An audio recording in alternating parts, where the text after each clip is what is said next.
Welcome to Meaningful Mornings. Last night, I had an opportunity to play football, soccer. It was those associated with the Niagara Regional Police Service against an organization that brings young, recent immigrants. So it was us against mostly Syrian boys.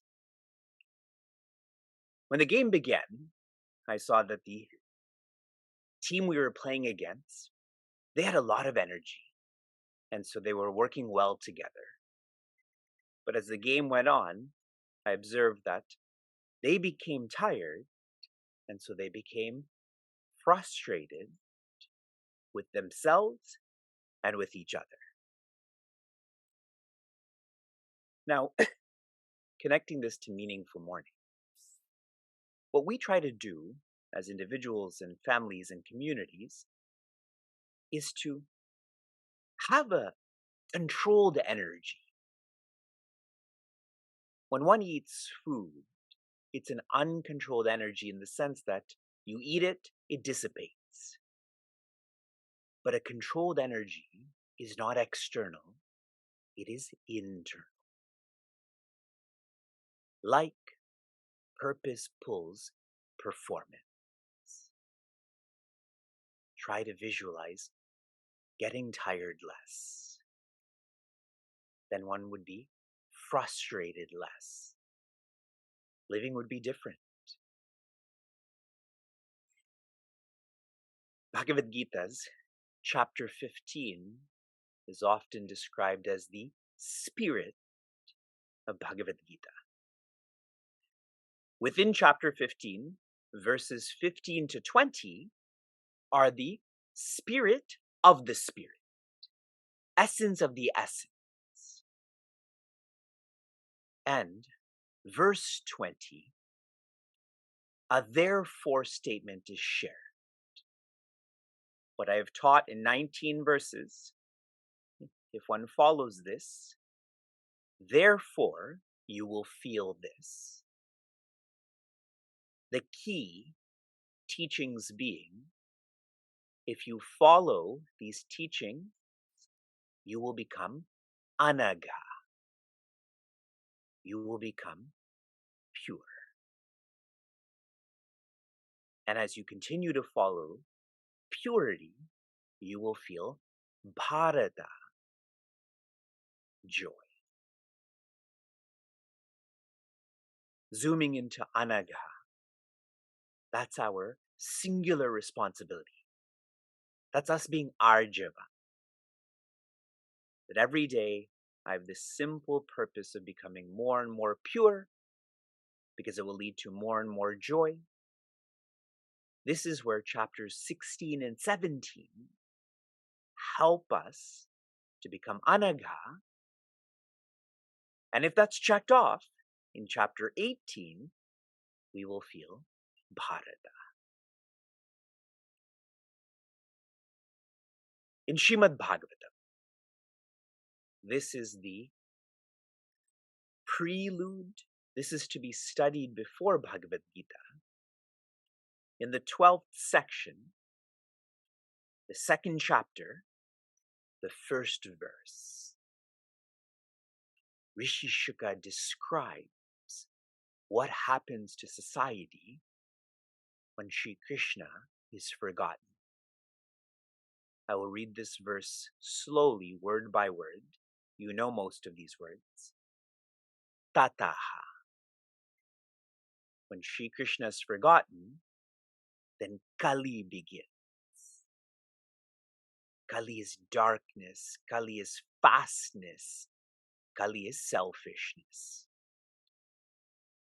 Anudinam, every day, dharma, that is religion, satya, integrity, shaucha, organization, kshama, forgiveness, daya, compassion,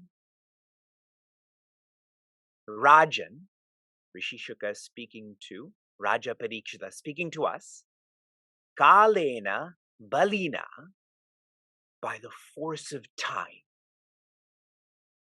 Here, Kali is referred to a period of time, nangshati, which means is destroyed. Nangshati ayuhu, that is one's, I don't want to say age, but more so one's energy. Balam, that is outer strength, and smritihi, inner strength. When one is selfish, every day, what is destroyed?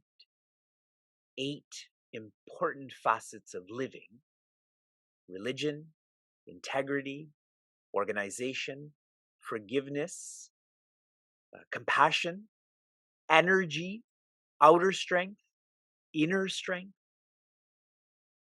The word anudina is scary. That every day, if this is not checked, we will become weaker. And so it seems like in chapter 16, Sri Krishna is prepping us for what's going to happen if we forget him. He's prepping us for when he is encouraging us to depend on ourselves more. Since this destruction happens on a daily basis, we have to practice the opposite on a daily basis. I think Meaningful Mornings is perfect for this.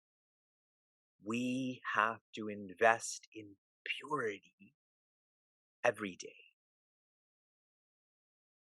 Swami Tejomayananda has shared what purity is in a most practical way. It is neutralizing our likes and dislikes.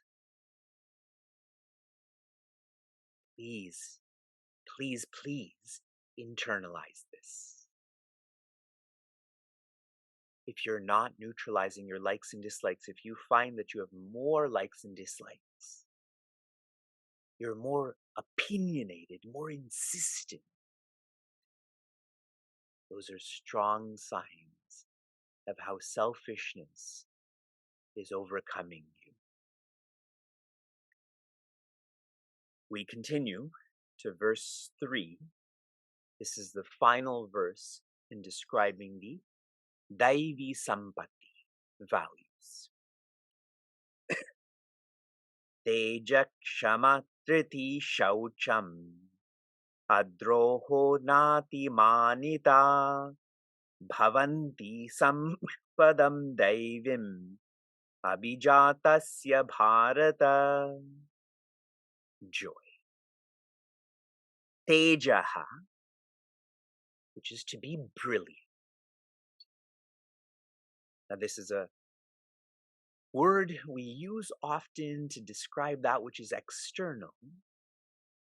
Brilliance is a comprehensive value, which means physically, one is energetic, mentally enthusiastic, and intellectually empathetic. That's what brilliance is. Our notion of brilliance is just IQ, but it is much more. People who are energetic, enthusiastic, empathetic, they shine. Kshama. Kshama means forgiveness. Our Devis in our Devi Sangha this past Sunday we learned about Rishika Mukta. And she was encouraging her brothers, who are older than her, supposedly wiser than her, to forgive the foolishness of people, to not take things personally. Dhritihi, that is determination or fortitude. The Yaksha asks Raja Yudhishthira. Tonight we begin our dialogue with Dharma course.